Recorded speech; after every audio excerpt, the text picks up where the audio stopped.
Drones, what is next for world military apparatus race? In today's world, where superpowers are fighting for control of geopolitics, the drive for military progress is far from unnoticed. Over the past 2 decades, many countries have injected exacerbating funds into technological research for modern military equipment.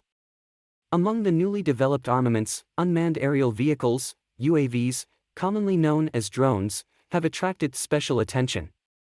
While countries like the US seem to have taken the lead, it has become undeniable that many other states, such as Iran, are catching up.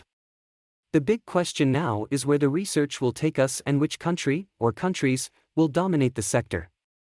Drones are components of a complex weapons system called the Unmanned Aircraft System, UAS, which includes a ground controller communicating with the unmanned vehicle. Drones are used in sectors other than defense, agriculture, research and education, entertainment, etc. Quick history.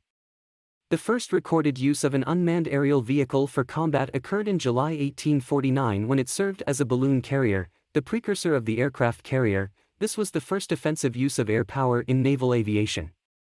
Austrian forces besieging Venice attempted to float some 200 incendiary balloons, each carrying a 24 to 30-pound bomb to be dropped from the balloon with a time fuse over the besieged city.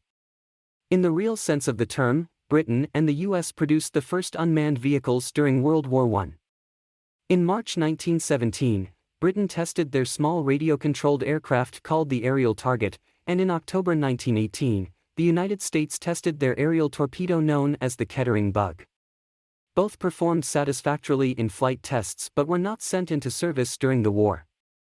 During World War II, Germany developed and deployed several unmanned aerial vehicle, UAV models, including the Argus S-292 and the jet-powered V-1 flying bomb.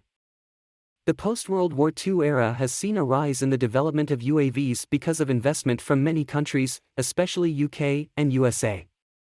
In its efforts to win the Vietnam War, the United States tried to employ a variety of remote-controlled aircraft.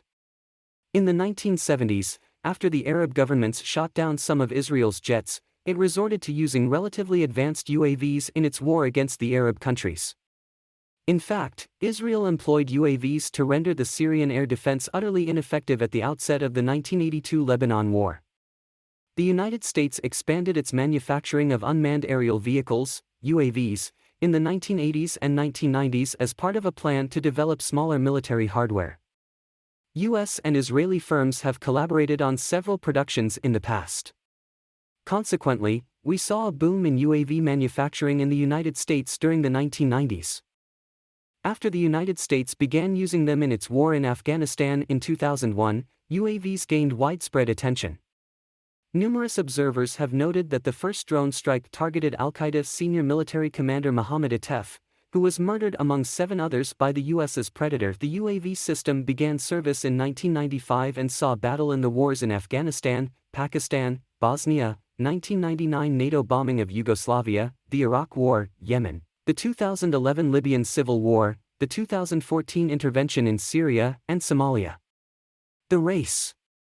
With their less spacious structure, the development of drones has allowed armies to access war zones without risking the lives of their soldiers or wasting the cost of larger warplanes. They are also used in reconnaissance and surveillance missions with sophisticated cameras and sensors.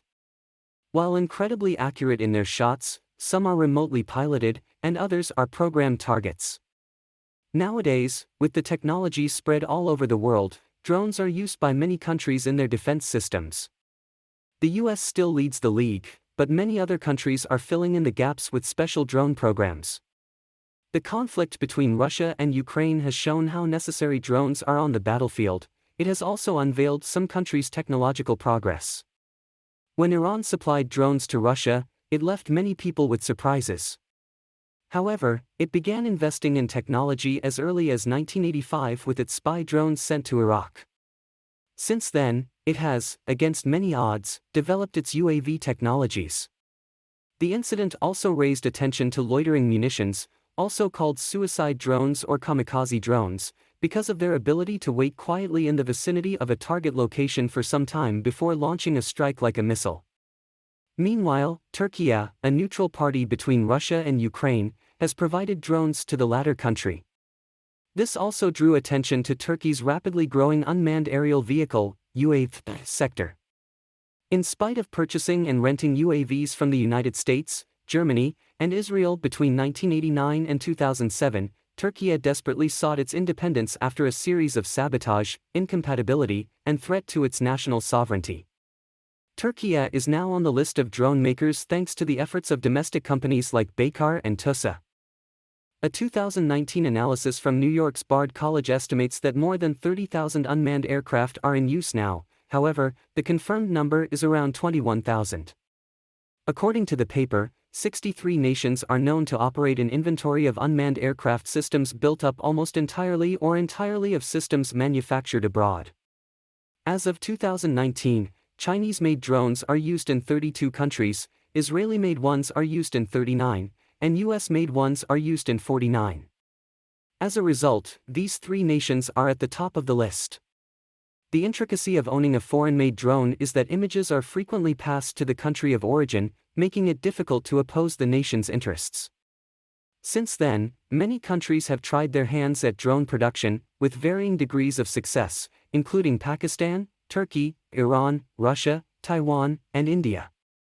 At present, just 7 countries currently produce active Class 3/medium altitude long endurance (MALE) system UAVs, which are drones weighing more than 600 kilograms, typically used in combat, equipped with missiles or laser-guided bombs, with a range of over 1,000 miles, an endurance of 24 hours or more, and a top speed of 300 kilometers per hour or more.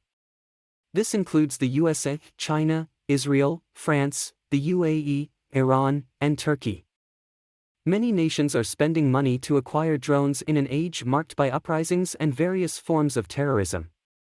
While the United States, Israel, and China have traditionally dominated the industry, Turkey is quickly emerging as a formidable competitor, particularly in Africa and the Muslim world. Mali, an increasing adversary of France, received 3 Bayraktar TB2 drones from Turkey a month ago, becoming the country's 27th customer. Conclusion: the future. The technology sector has one of the fastest rates of development. Modern drones can determine the aftermath of a military conflict.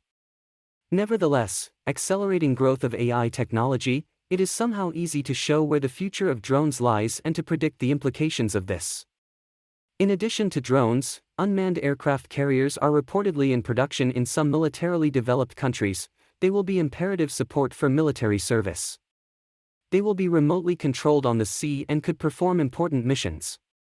While the trade of UAVs brings millions of dollars to the coffers of the origin countries, the political advantages it gives these countries are often underplayed. Nevertheless, it is irrefutable that many countries are bridging the gap with the United States by investing heavily in research and technology in order to develop an advanced defense system. With today's diplomatic turmoil, military conflicts are no scantier. Modern weapons such as drones are increasingly being used in conflict zones. While this may be a sad development, considering that conflict is part of human history and preparation for war seems to be the greatest guarantor of peace, our countries need to venture into these technologies. To say the least, building military capacities is no longer limited to having heavily bodied men and gigantic hardware. They now require, more than ever, having intelligent people and utilizing their talents. Meanwhile, talking about the ethics of using drones in war, especially when they could activate strikes themselves, as do kamikaze drones, authorities need to look into these and make necessary corrections and improvements.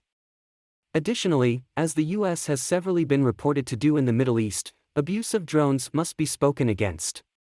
Attacks are, at their best, supposed to achieve greater peace, not to cause more agony to the people. Finally, we must discuss drones' practical applications outside military operations. Drones have advanced to the point where they can now accomplish missions that would be physically impossible for humans. They can be utilized to effectively support firefighting operations, agricultural productivity, emergency medical care, enforce environmental regulations, and combat criminality. Possibly even more so than with military UAVs, nations should put money into these areas of the industry.